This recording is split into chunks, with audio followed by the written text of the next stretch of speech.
বন্ধুরা, আজকে মায়ের সাথে অনেক মজা করলাম। আজকে মা আমাকে শিখিয়ে দিল। মা কাজ করতে পারে, আমি পারি না। কাজ শিখতে গিয়ে পানি পড়ে গেল। তাহলে বুঝতেই তো পারছো কি মারাত্মক কাজ করেছি।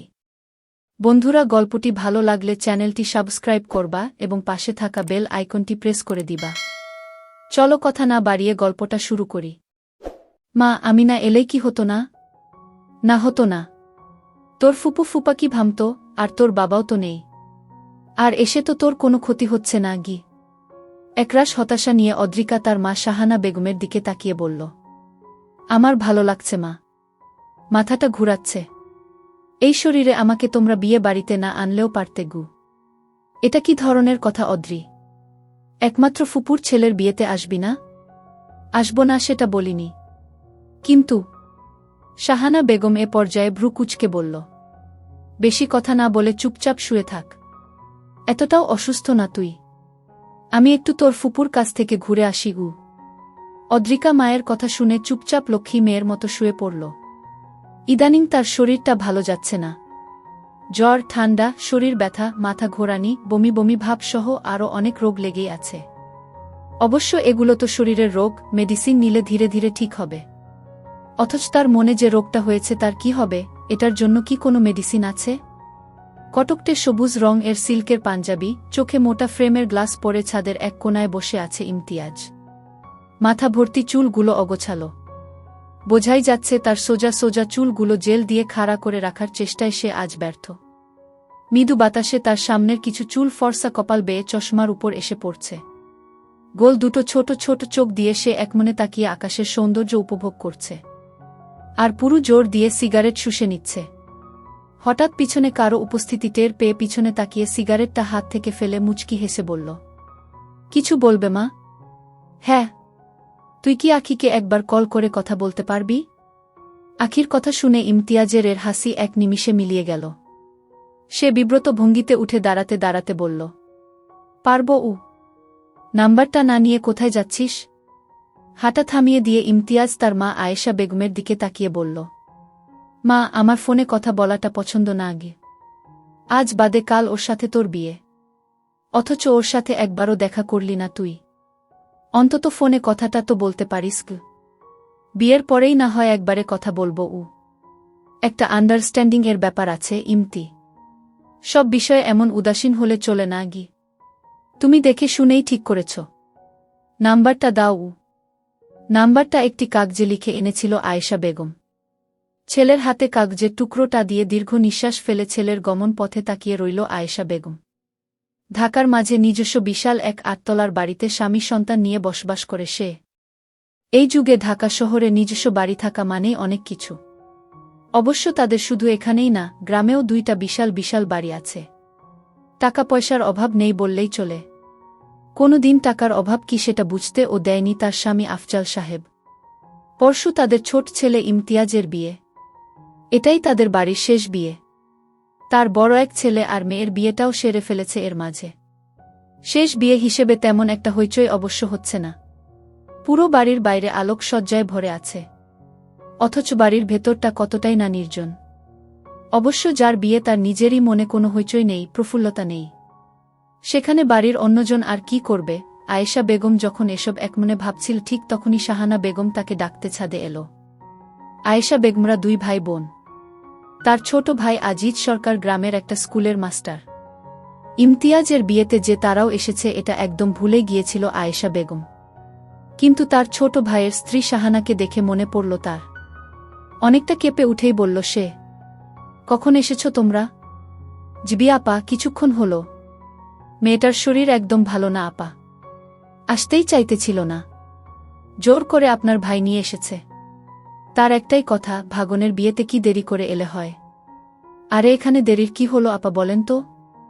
মেয়েটার দিকেও তো তাকাতে হবে। আর মেয়ে আমার গতকালই ভার্সিটি থেকে গ্রামে আসছে আর আজই জোর করে ঢাকায় নিয়ে এলো। আপনার ভাইটা খুব বেশি বাড়াবাড়ি। অন্যমনস্ক হয়ে আয়েশা বেগম চুপচাপ তাকিয়ে রইল শাহানা বেগমের দিকে। শাহানা বেগমের কথাগুলো তার এখন আর কানে আসছে না। সে এখন গভীর এক চিন্তায় ডুবে আছে। এই চিন্তার শেষ কোথায়? পুরো নাম অদ্রিকা সরকার। সংক্ষেপে সবাই অদ্রি বলে ডাকে অদ্রিকাকে। আজিজ সরকারের আদরের একমাত্র মেয়ে অদ্রি। রাজশাহী ভার্সিটিতে সাইকোলজি ডিপার্টমেন্ট থেকে অনার্স করছে সে। 3 বর্ষের পরীক্ষা শেষে গতকালই গ্রামের বাড়িতে এসেছিল কিছুটা সময় কাটাতে। কিন্তু তা আর হয়ে উঠল না। বাবা মার চাপাচাপিতে ঢাকায় আসতে হলো তার ফুফাতো ভাইয়ের বিয়ে অ্যাটেন্ড করতে। বিয়েতে এসেছে ঠিকই, কিন্তু কিছুতেই বিয়েটা এনজয় করতে পারছে না সে। শরীরটা সায় দিচ্ছে না কিছুতেই। অদ্রি বিছানায় শুয়ে কানে ইয়ারফোন গুজে কুয়াশা শুনছিল। কুয়াশাটা শুনতে তার কেন যেন খুব বেশি ভালো লাগে। সময় পেলেই কুয়াশা নিয়ে বসে সে, বিশেষ করে রাতে।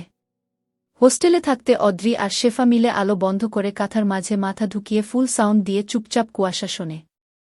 আর একটা গল্পে ভয়ে কেঁপে কেঁপে উঠে শরীর। তারপর ও রাত জেগে কুয়াশা শোনাটা তাদের 2 বান্ধবীর অভ্যাসে পরিণত হয়েছে। দরজায় করার আওয়াজ শুনে অদ্রি চোখ মেলে তাকিয়ে হাসি মুখে উঠে বসতে বসতে বলল, কেমন আছো ভাবি? আয়েশা বেগমের বড় ছেলে ইফতেখারের স্ত্রী সীমা অভিমানী স্বরে বলল, কথা বলিস না একদম। এসে একবারও আমার খোঁজ নিতে গিয়েছিলি? অদ্রি তাচ্ছিল্যের একটা হাসি দিয়ে বলল, সরি ভাবি, আসলে শরীরটা ভালো না গি হয়েছে। আর অজুহাত দেখাবি না। এসেই মহারানী ভিক্টোরিয়ার মতো রুমে এসে উঠেছিস গো। বের হতাম একটু পর। ভাইয়া কেমন আছে? ওর কথা আর বলিস না। মনে হচ্ছে ওর ভাইয়ের না নিজের বিয়ে। এত লাফালাফি করছে, অসহ্য লাগছে একদম। আর ওদিকে বর মহাশয় চুপ করে ঘরের দরজা লাগিয়ে বসে আছে গিউ। আহু আহো, আসল কথাই তো বললাম না। আমি পার্লারে যাচ্ছি। তুই ও চল, দিনে দিনে চেহারার কি হাল করেছিস, কাল হলুদ। আজকের মাঝে চেহারাটা পাল্টে ফেলবি। উফ। অদ্রি হাই তুলতে তুলতে বলল, সম্ভব না, আমি এখন ঘুমাবো গু। উফ বলছি এখনই গু। অদ্রির কোনো কথা না শুনে সীমা অদ্রিকে হাত ধরে টেনে উঠিয়ে পার্লারের উদ্দেশ্যে বের হল। অদ্রিও তেমন একটা বাধা দিল না। অদ্রির সীমা ভাবিকে খুব বেশি ভালো লাগে। কতটা মিশুক হলে এতটা আপন করে নিতে পারে সবাইকে, এটা সীমাকে না দেখলে জানত না অদ্রি। বড় লোক ঘরের মেয়ে, এই যুগের সাথে তাল মিলিয়ে চলতে তার জুড়ি নেই, যথেষ্ট স্মার্ট, স্টাইলিশ। তবুও এ নিয়ে তার মনে কোনো অহংকার নেই। সবার সাথে কত স্বাভাবিকভাবেই না মিশে সে। অবশ্য এতে ইফতেখার ভাইয়ার হাতও আছে। ভাইয়া যদি পথ চলতে তাকে সাহায্য না করত তাহলে এতটা পথ সে একা এতটা সহজভাবে পেরিয়ে আসতে পারত না। প্রত্যেকটা স্বামীরই উচিত তার স্ত্রীর প্রত্যেকটা পদক্ষেপে তার পাশে দাঁড়ানো। তেমন স্ত্রীরও উচিত স্বামীর প্রত্যেকটা সিদ্ধান্তে তার সাথে থাকা। আর সেই কাজটা ইফতেখার ভাই আর সীমা ভাবি অনেক ভালো করেই করে, এটা তাদের মাঝের বন্ধনটা দেখেই বোঝা যায়। Hello hello. ইমতিয়াজ কি বলবে বুঝতে পারছে না। মায়ের জোড়াজুড়িতে তো ফোনটা করল আখি নামের মেয়েটাকে, কিন্তু এখন গলায় এসে কথা আটকে গেছে। কি বলবে ভেবে পাচ্ছে না। ফোনটা কি কেটে দিবে সে? না, এটা অভদ্রতা হয়। কিন্তু বলবেটা কি? অপাশ থেকে আখি হ্যালো হ্যালো করেই যাচ্ছে। আচ্ছা, মেয়েটা এমন কর্কশ কণ্ঠী কেন? দেখতে কেমন হবে তাহলে? কালো, মোটা, নাক বোচা টাইপের কোনো মেয়ে নাকি? হলে হবে, এতে এত ভাবার কি আছে? মা যেহেতু ঠিক করেছে, অবশ্যই স্ট্যাটাস বুঝে শুনেই কোনো মেয়েকে বউ করে আনার সিদ্ধান্ত নিয়েছে। ছোট্ট একটা নিঃশ্বাস ছেড়ে ইমতিয়াজ ফোনটা কেটে দিল। তার পরপরই ইমতিয়াজের ফোনে কল এল ওই নাম্বারটা থেকে। ইমতিয়াজ আর কিছু না ভেবেই রোবটের মতো ফোনটা কানে নিয়ে বলল, আমি ইমতিয়াজ। নেটওয়ার্কের সমস্যা ছিল হয়তো, কেটে যাচ্ছে বারবার। আখি ইমতিয়াজের কথা শুনে যেন প্রাণ ফিরে পেল। এতদিন হলো বিয়েটা ঠিক হয়েছে, অথচ ইমতিয়াজ নামের লোকটি একবারও ফোন করেনি তাকে। দেখা করা তো দূরের কথা, ইমতিয়াজের পরিবার তাকে দেখতে এলেও সে নিজে একবারও আখিকে দেখেনি। ইমতিয়াজের মার পছন্দেই তাকে হাতে আংটি পরিয়ে বিয়েটা পাকাপোক্ত হয়েছে। আখি ও ইমতিয়াজের ছবি দেখে অমত করেনি। এমন চেহারার ছেলে পাওয়া ভাগ্যের ব্যাপার। আর সে নিজে যদি পেয়েই যায় তাহলে অবশ্যই না করবে না। কিন্তু যেহেতু ইমতিয়াজ নিজে আখিকে দেখতে আসেনি, সেহেতু এখানে কিছু গড়বড় অবশ্যই আছে। কিন্তু ইমতিয়াজের পরিবার ব্যবসায়ী ঝামেলা বলে বিষয়টা কাটিয়ে দিয়েছে। আর সবাই এটা মেনে নিলেও আখির মনের ভেতর কেমন জেম খচখচ করছিল। কিন্তু মাত্র পাওয়া ইমতিয়াজের ফোনটা পেয়ে তার মনটা লাফিয়ে উঠেছে। নাম্বারটা আখির ফোনে সেভই ছিল। বাবার ফোন থেকে চুপ করে নাম্বারটা জোগাড় করেছে সে। তারপর থেকেই অপেক্ষার প্রহর গুনছিল। কবে কল দিবে ইমতিয়াজ। অবশ্য আখি নিজেও কল করতে পারত, কিন্তু বিষয়টা ভালো দেখায় না। মনে হয় বিয়ের জন্য পাগল হয়ে আছে সে। কথা বলছেন না যে? ইমতিয়াজের কথায় আখির চিন্তায় ছেদ পড়ল। তার এখন খুশিতে নাচতে ইচ্ছা করছে, কিন্তু এটা এখন সম্ভব না। কথাটা বলে তারপর না হয় একটা ড্যান্স দেওয়া যাবে। তাই আপাতত নাচার ইচ্ছাটা দমন করে আখি লাজুক ভঙ্গিতে বলল, না মানে আপনি ভালো আছেন? জিবি। আপনি? এতক্ষণ ছিলাম না, কিন্তু এখন আছি। ইমতিয়াজ আর কি বলবে ভেবে না পেয়ে বলল, অহ, আমি কিন্তু আপনার চেয়ে অনেক ছোট। এবার এইচএসসি দিব। সো প্লিজ আপনি আমাকে তুমি করে বলবেন গু। ইমতিয়াজ আখির কথাটা শুনে কিছুটা হতভম্ব হয়ে গেল। এত ছোট মেয়ের সাথে তার বিয়ে। তার মা তো তাকে এটা জানায়নি। না, হয়তো জানিয়েছিল। অন্যমনস্ক থাকার ফলে হয়তো বিষয়টা খেয়াল করেনি সে নিজে। কিন্তু এত ছোট মেয়েকে বিয়ে করা কি সম্ভব? আখির বাবা তো মন্ত্রী। মন্ত্রীরা কি এত অল্প বয়সে তাদের মেয়েদের বিয়ে দেয় নাকি? এত অল্প বয়সে তো বিয়ে দেয় গরিব ঘরের মেয়েদের, যাদের বাড়িতে রেখে ভাত দেওয়াটাই বোঝা বলে মনে হয়। তখন গরিব ঘরের মেয়েদের বিয়ে দিয়ে তারা বোঝামুক্ত হয়। কিন্তু এক্ষেত্রে তো আখি গরিব ঘরের মেয়ে না। তাহলে সমস্যাটা কি হতে পারে? ইমতিয়াজ খুব স্বাভাবিক গলায় বলল, জানি। তো এত অল্প বয়সে বিয়ে করছো কেন? আর তোমার বাবাই বা দিচ্ছে কেন? কেন? অল্প বয়সে বিয়ে করা কি পাপ নাকি? অল্প বয়সের মেয়েদের বুঝি বিয়ে করতে ইচ্ছে করে না গি? বলেই জিহ্বাটা কামড় দিল আখি। হায় হায়, সে কি বলে ফেলেছে! আখির কথা শুনে হেসে ফেলল ইমতিয়াজ। হাসতে হাসতেই বলল, সেটা বলিনি। আসলে বড়লোক বাড়ির মেয়েদের এত তাড়াতাড়ি বিয়ে গি? ইমতিয়াজকে থামিয়ে দিয়ে আখি বলল, আসলে আমি দেখতে অনেক বেশি রূপবতী তো, তাই আমাকে এভাবে বাসায় বসিয়ে রাখা রিস্ক। কবে না কবে আবার বিরোধী দলের কেউ এসে আমাকে উঠিয়ে নিয়ে যাবে। তখন পরের দিন সংবাদপত্রে হেডলাইনে উঠবে, মন্ত্রীর রূপবতী মেয়ের অপহরণ। ব্যাপারটা কি ভালো দেখাবে বলুন? আখির কথা শুনে যেন ইমতিয়াজ এর হাসি থামছেই না। এত রসিকতা করতে পারে মেয়েটা? আচ্ছা, মেয়েটাকে কি বিয়ে করে সে ভুল করছে? ছোট্ট একটা বাচ্চা মেয়েকে কোনোভাবেই কষ্ট দেওয়া যায় না। অবশ্য এতটা ছোটও না। তারপরও তার তুলনায় তো আখি অনেক ছোট। ইমতিয়াজ নর্থ সাউথ থেকে 2 বছর হলো এমবিএ কমপ্লিট করে তার বাবার মোহাম্মদপুরের গার্মেন্টসের দেখাশোনার দায়িত্বে আছে। গার্মেন্টস এর সব ঝামেলায় এখন তার ঘাড়ে। এই 2 বছর কোনো রকমের ধানায় পানায় দিয়ে বিয়েটা আটকে রেখেছিল। কিন্তু এখন তো আটকে রাখার কোনো মানেই নেই। তাহলে এখন সে কি বিয়েটা করবে না আখিকে? মানা করে দিবে, কিন্তু মানা করেই বা কি হবে? একদিন তো বিয়েটা করতেই হবে। তাহলে আখির মতো মেয়েকে নয় কেন? নতুনভাবে জীবনটা সাজানোর জন্য হলেও তাকে বিয়েটা করতে হবে। খুব ভোরেই ঘুম থেকে উঠছে আয়েশা বেগম। আজ তার ছেলের গায়ে হলুদ। গুলশান শুটিং ক্লাবে আজ বিকেলে হলুদের অনুষ্ঠান করা হবে। সেই আয়োজনে কোনো যেন কমতি না থাকে, এটা ভেবেই দম ফেলানোর সময়টুকু নষ্ট করতে নারাজ সে। কিন্তু শত কাজের মাঝেও বারবার মনটা কেঁপে উঠছে তার। তার ছোট ছেলের সুখের কথা ভেবেই আজ এত সব আয়োজন। সুখী হতে পারবে তো ইমতি? সাজিদ ঠিক সকাল 10টার মাঝেই উপস্থিত হল ইমতিয়াজদের বাড়িতে। ইমতিয়াজের ছোট্ট কালের বন্ধু সে। একসাথে হাঁটতে শিখেছে, খেতে শিখেছে, কথা বলতে শিখেছে, একসাথে ব্যাট বল খেলতে খেলতে বড় হয়েছে তারা। তারা যদি গ্রামে বেড়ে উঠত তাহলে হয়তো বলা যেত একসাথে হয়ে পুকুরে ঝাঁপ দিয়ে সাঁতার কাটতে কাটতে বেড়ে উঠছে তারা। যেহেতু ঢাকায় তাদের বেড়ে উঠা, তাই এই কথাটা বলতে পারে না সাজিদ। সাজিদ ইমতিয়াজের বাবার বন্ধুর ছেলে, সেই কারণেই তাদের একসাথে বেড়ে উঠা। পাশাপাশি বাসায় থাকত আগে তারা, কিন্তু এখন আর সেটা সম্ভব নয়। কারণ সাজিদের পরিবার অস্ট্রেলিয়াতে সেটেল হয়েছে 10 বছর হল। বন্ধুর বিয়ের সুবোধেই হোক আর অন্য কারণেই হোক 10 বছর পর বাংলাদেশে পা দিল সে। সবার সাথে দেখা করেই সাজিদ ইমতিয়াজের রুমের দিকে এগুলো। দরজায় কড়া নাড়তেই ইমতিয়াজ ঘুম ঘুম গলায় বলল, মা প্লিজ, এখন বিরক্ত করো না গি। আরে শালা দরজা খোল, আমি তোর কোনো জন্মের মা লাগি রে? সাজিদের গলার স্বর শোনার সাথে সাথেই লাফিয়ে বিছানা থেকে উঠে এসে দরজা খুলে ধরল ইমতিয়াজ সাজিদকে। এতে দিন পর তোর দেশের কথা মনে পড়ল? আমি কিন্তু দেশের কথা ভেবে আসিনি, এসেছি তোর কথা ভেবে গু। কিছুক্ষণ এভাবেই কথোপকথন চলার পর সাজিদ বলল, আর সবাই কোথায়? আমন, নিলয়, লিখন ওরা? বিকেলে দেখা হবে গু। কতদিন পর তোদের সামনাসামনি দেখলাম, ছুলাম।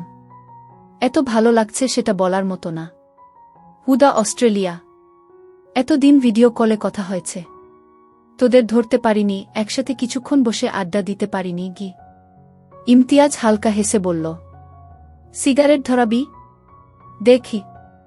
দুই বন্ধু মনের আনন্দে কিছুক্ষণ আড্ডা দিতে দিতে সিগারেট টানতে লাগল।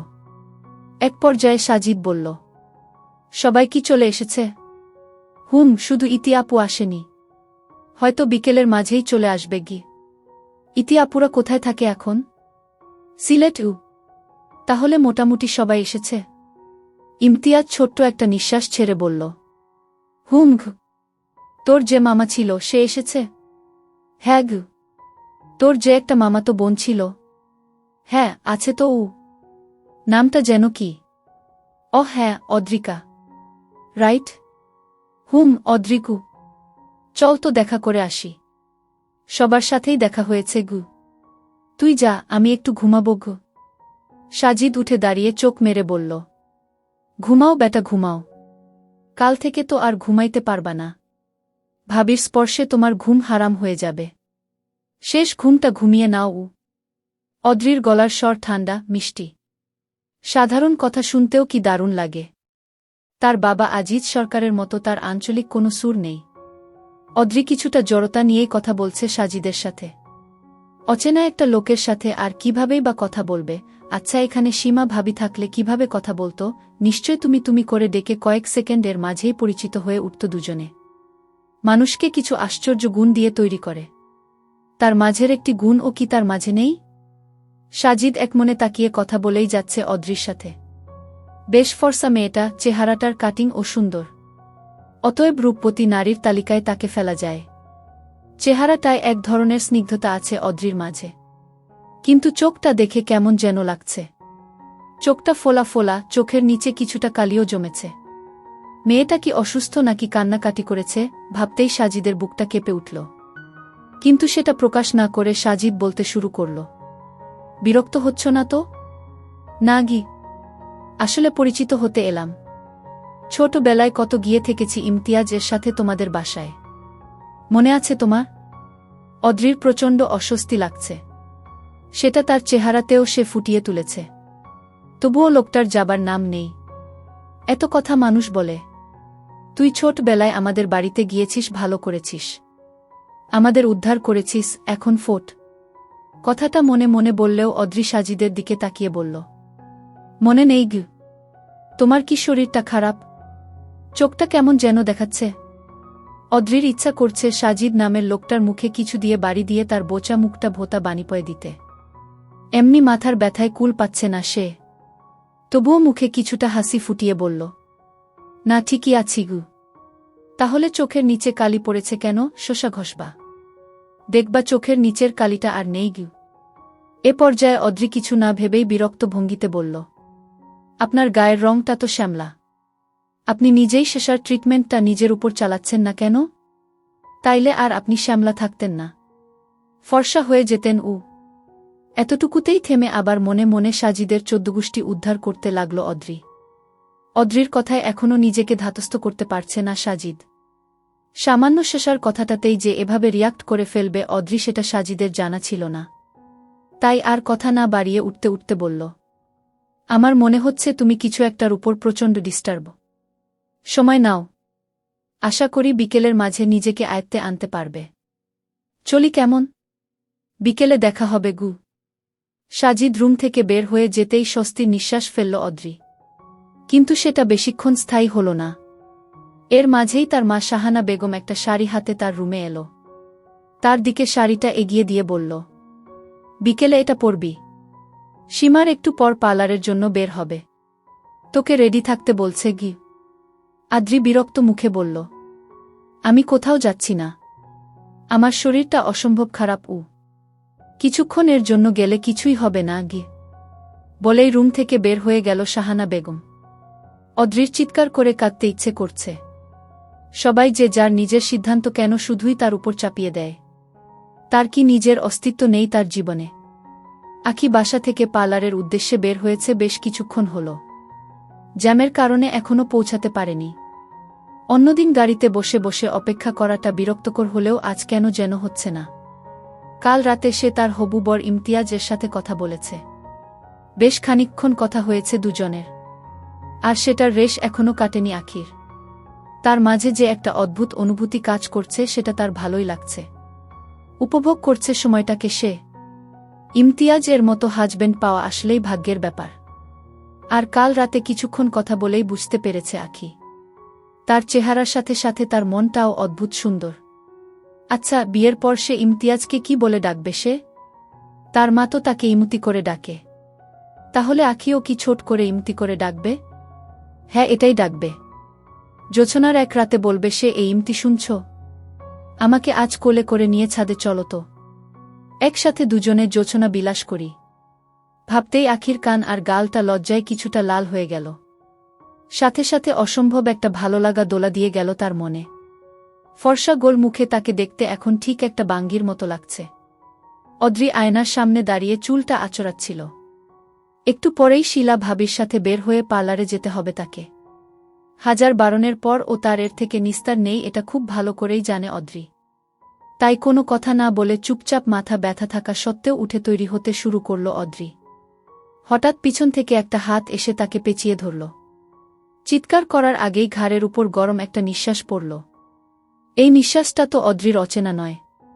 টের পেতে আর বাকি রইল না কে এসে ধরে রেখেছে তাকে।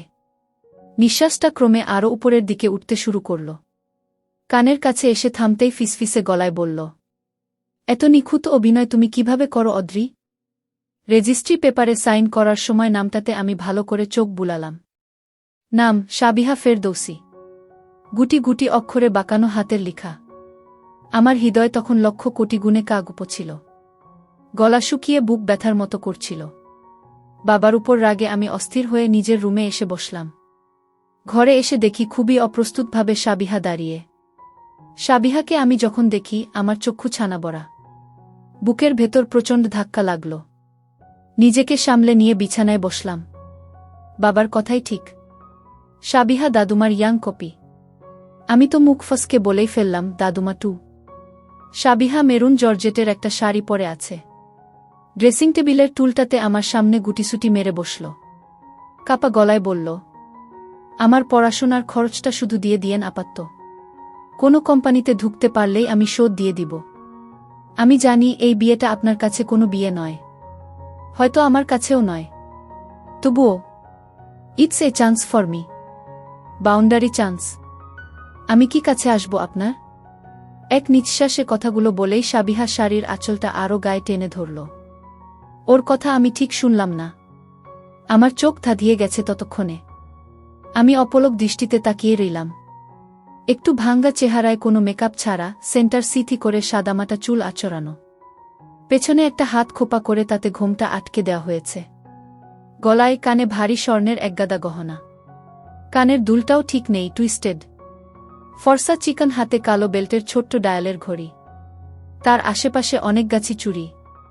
পাতলা জর্জেটের ফাঁকে পুরো শরীর দেখা যাচ্ছে। তাড়াহুড়ো করে শাড়ি পরা হয়তো, এজন্য কয়েক জায়গায় খুলে খুলে আছে। ড্রেসিং টেবিলের দিকে পিঠ করে বসা। আয়নায় স্পষ্ট দেখা যাচ্ছে পিঠের দিকে ব্লাউজের একদম টপ হুকটা খুলে আছে। আঁচল তাতে আটকে গিয়ে আছে। সাবিহা নার্ভাস ভঙ্গিতে একবার পিঠে হাত দিল, আবার নিরুপায় নামিয়ে আনল। 16 ডিগ্রি টেম্পারেচারেও বেচারি ঘেমে চুপসে গেছে। কপাল দিয়ে গাল গড়িয়ে ঘামের বন্যা।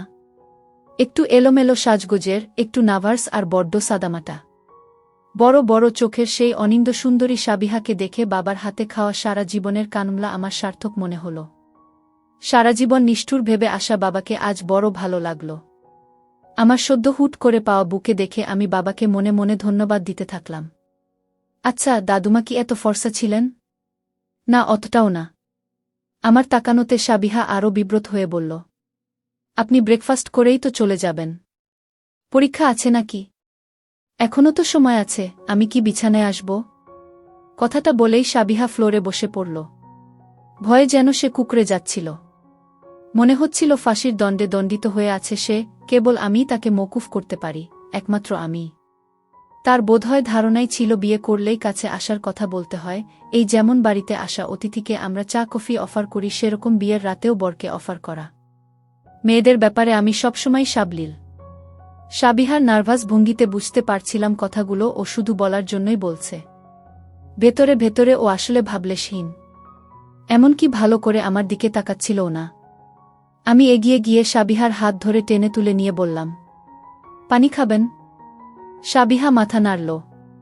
তারপর এক গ্লাস পানি এগিয়ে দিয়ে বললাম, আপনার কেমিস্ট্রিতে পানির সংকেত জেন কি? H2O, তাই না? এই এক গ্লাস H2O এক্ষুনি শেষ করুন। সাবিহা নিমেষেই একবারে পুরো পানিটা ধকধক করে খেয়ে নিল। হাঁপাতে হাঁপাতে বলল, আপনি অত নামিদামি মানুষ, আপনার বাবাও। আমার একটু আর্থিক সাহায্য ছাড়া কিন্তু কিছু চাওয়ার ছিল না। টাকা পয়সার ব্যাপারে অফিস খুব ঝামেলা করছিল। হসপিটালের বিলটা আমি আমার 2 টিচার থেকে ধার নিয়ে দিয়েছিলাম। একটু তাড়াতাড়ি যাতে অফিস থেকে বাবার পেনশনের টাকাটা পেয়ে যাই, এই জন্যই আপনার বাবার কাছে এসেছিলাম। আপনার বাবাই জোর করে বিয়ে দিয়ে দিলেন। আপনি আমায় ভুল বুঝছেন না তো? এই এত কথার মাঝে আমি স্পষ্ট বুঝতে পারছিলাম সাবিহা ভয় পাচ্ছে, খুব ভয় পাচ্ছে। সাবিহাকে ধরে আমি সোজা দাঁড় করিয়ে দিলাম। পিছন ঘুরিয়ে ব্লাউজের হুকটা ঠিক করে আটকে দিয়ে শাড়ির আঁচল ঠিক করে দিলাম। আপনার মা তো বোধহয় আমাদের বাসায়, তাই না? সাবিহা চুপচাপ হ্যাঁ সূচক মাথা নাড়ল। আমায় পরিচয় করিয়ে দিবেন না? না, না থাক, লাগবে না। আপনি এত ব্যস্ত মানুষ। মা আছেন তো? ঠিক আছেন। আবার মা কেন? লজ্জায় সাবিহা যেন এতটুকু হয়ে যাচ্ছিল। আমি তাকে বিয়ে করেছি এই অপরাধ বোধে তার সব মিশে একাকার। আমি হেসে দরজা খুললাম। আপনার মায়ের সাথে কথা বলে নিই আগে। নিজের মেয়ের জামাইকে পরে দেখা যাবে, চিনতেই পারছেন না। কি হলো? চলুন। সাবিহা অত্যন্ত বিনীতভাবে বলল, আপনার আসতে হবে না। আমি মাকে ডেকে নিয়ে আসছি। আপনি বসুন। বলতে বলতে প্রায় দৌড়ে চলে গেল এবং প্রায় সঙ্গেই সঙ্গেই মায়ের হাত ধরে ছুটে এলো। আমি সাবিহার মায়ের সাথে কথা বললাম। কথা বলবার সময় লক্ষ্য করলাম সাবিহা লজ্জায় যেন মিশে যাচ্ছিল।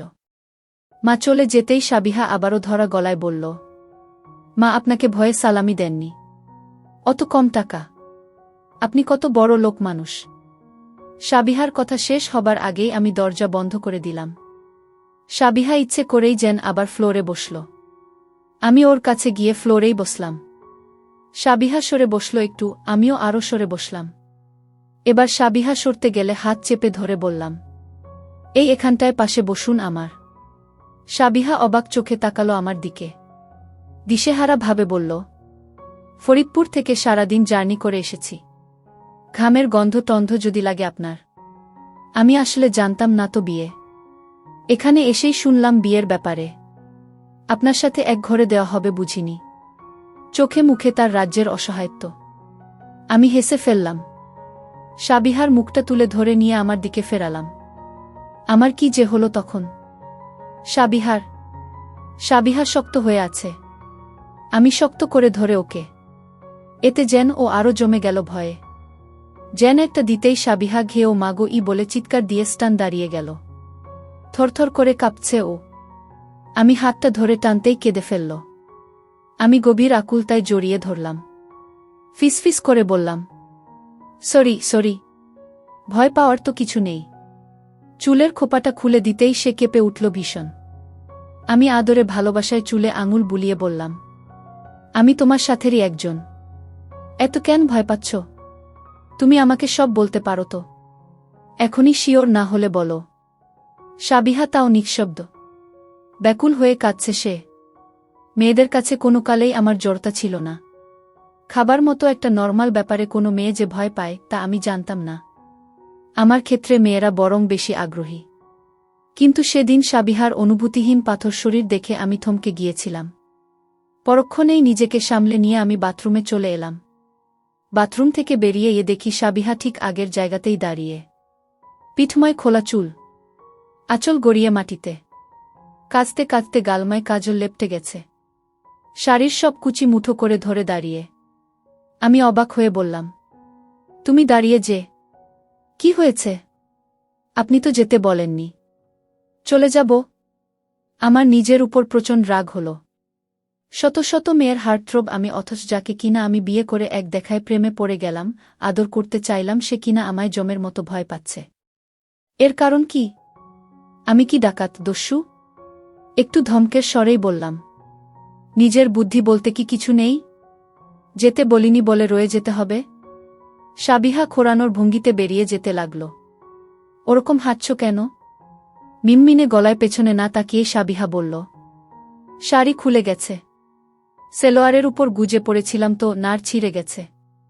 সাবিহার চলে যাবার দিকে আমি স্তব্ধ হয়ে তাকিয়ে রইলাম। একটা মেয়ে কত অবলীলায় তার সব লজ্জা আর সত্যগুলো বলতে পারে, সেদিন সাবিহাকে না দেখলে আমি বুঝতে পারতাম না। তারপরের ঘটনাগুলো আমার জীবনে একদম অন্যরকম। আমার সমস্ত জুড়ে যেন সাবিহা নামক মেয়েটা ঢুকে পড়ল। আমার সব আধুনিকা বান্ধবীকে অসহ্য লাগতে লাগল। এতদিন পরে এসে মনে হলো আমার মন আসলে এইরকম খুব সাধারণ কাউকে বিশেষ করে চাইছিল। আমার স্ট্যাটাস, আমার জগতে ওরকম কাউকে আমি এলাও করিনি। কিন্তু এরকম কেউই তো আমার চাওয়া ছিল, যেটা আমি আমার অজানা ব্যক্তিত্ববোধে ভাবতেই পারিনি। কিন্তু সাবিহার ক্ষেত্রে ব্যাপারটা বেশ ভিন্ন। বিয়ের পর সে নিজে থেকে আমায় কখনোই ফোন করত না। আমি ফোন করলে হা জবাব দিত। দেখা করতে চাইত না। বিয়ের রাতের পর কয়েক মাস পেরিয়ে গেলেও আমাদের দেখা হলো না। আমিও বলতাম না। আমি কেন ছোট হব? যে আমার পেছনে সুপার মডেল গার্লরা ডেটে যাওয়ার জন্য সেধে মরছে, সুতরাং আমি কেন? কিন্তু দিনে দিনে আমি যেন পাগল হয়ে যাচ্ছিলাম। এর মাঝে একদিন সাবিহা জানালো সে চাকরি পেয়েছে, পরের মাস থেকে তার আর টাকা চাই না। আমি তখন বিসিএসের জন্য পড়ছি। এর মাঝে গানের বেশ ব্যস্ততা। সব মিলিয়ে এত চাপে ছিলাম যে সাবিহার কথায় রেগে গিয়ে বললাম, কেন চাই না? টাকা কি আমি কম দিচ্ছি? নাকি টাইমলি পাঠাতে পারি না বলে? তোমার কেন টাকা চাই না? টাকার জন্যই তো বিয়ে করেছিলে। আর কিছুই তো তোমার চাই না। আমাকেও তুমি চাও না। সংসার চাও না। এখন কেন বলছো টাকাও চাও না?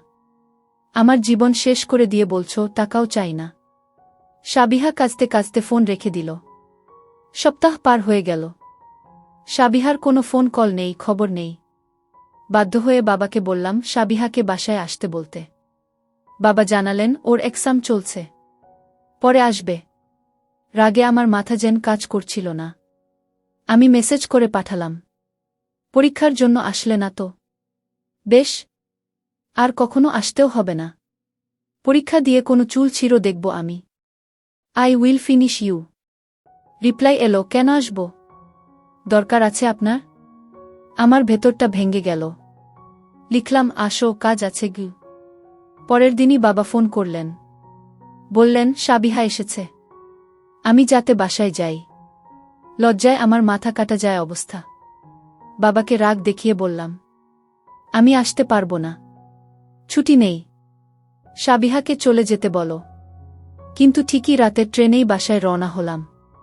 এর মাঝে সাবিহা ছোট্ট মেসেজ করল, পরীক্ষা ফেলে এসেছি তো, দুদিন থেকেই চলে যাব। টেক্সট পড়ে আমি মনে মনে হাসলাম। দুদিন কেন সোনা? তোমায় আমি কেমন আটকাচ্ছি দেখো না। বাসায় গিয়ে আমি পুরোদমে সাবিহাকে ইগনোর করতে লাগলাম। সাবিহা বোধহয় ইগনোরের ব্যাপারটা একদম বুঝতে পারল না। সে খুব স্বাভাবিকভাবেই আমার যত্নপাতি করতে লাগল। এমনকি রাতে খাবার পরে আমি যে একটা ব্ল্যাক কফি খাই, সেটাও অত্যন্ত যত্ন করে ট্রেতে সাজিয়ে নিয়ে এলো। ঘরে এসে সাবিহা দরজা বন্ধ করে প্রথম যে কথাটা বলল তা হল, সামনের মাস থেকে আমি 25,000 টাকা করে পাব। আমি যদি কিছু টাকা আপনাকে পাঠাই তাহলে কেমন হয়? নাকি একসাথে জমিয়ে দিব? আমি জবাব দিলাম না। জানালা খুলে দিই? বাইরে ভীষণ বাতাস হচ্ছে। বলতে বলতে সাবিহা গিয়ে জানালা খুলে আরাম করে দাঁড়াল। আমি বিমর্ষ গলায় বললাম, আমার একার কফি যে। তুমি খাবে না? সাবিহা না সূচক মাথা নেড়ে হাসল। বাইরে তাকিয়ে বলল, আমি অনেক টাকা নিয়ে ফেলেছি আপনার থেকে। কোথায় যে খরচ করলাম এত টাকা? আসলে সংসার একটা রাক্ষসের নাম। ফ্যামিলির খাওয়া দাওয়ায় সব শেষ। আমি দীর্ঘশ্বাস ফেললাম। মেয়েটার কাঁধে যেন রাজ্যের বোঝা। সাবিহা কেন এরকম? তার কি আমাকে পছন্দ নয়? নাকি আমার বাবা সেধে বিয়ে করিয়েছেন বলে এত দাম? কি চায় সে? আমার রেজাল্ট তেমন ভালো হবে না। আসলে জবের পাশাপাশি পড়ছি তো। ল্যাব ঠিকমতো করতে পারছি না এজন্য। আপনি রাগ করবেন না তো? স্যার অবশ্য বলেছেন বিসিএসটা করতেই হবে। আমি চেষ্টা করছি।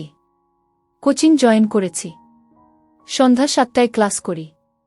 আমি হতাশ হয়ে দীর্ঘশ্বাস ফেললাম। তার পড়াশোনার ফিরিস্তি শুনতে আমি এসেছি।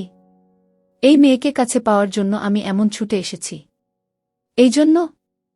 আমি হেসে বললাম, তোমার কি আমাকে পছন্দ নয়? কেন নয়? সাবিহা পুরো প্রসঙ্গটা বদলে নিয়েই বলল, আমি কি আপনার সাথে এই বিছানায় ঘুমোব? আমি আশ্চর্য হয়ে বললাম, এতে জিজ্ঞেস করার কি আছে? কোন পাশে? কোন বালিশটা নিব? আমার চুল কি বেনি করে নিব নাকি খোলা রাখব? আমি হতাশ চোখে সাবিহার দিকে তাকিয়ে রইলাম। গা হলুদ রঙের পিওর কটনের একটা জামার সঙ্গে লতানো ফুলের কাজের একটা সবুজ জর্জেট ওড়না গায়ে পরে। চুলের কয়েকগাছি সাইড সিথি করে ছোট্ট পাঞ্চ ক্লিপে আটকানো। ডান পাশের ঘাড় গড়িয়ে কয়েকগাছি চুল সামনে।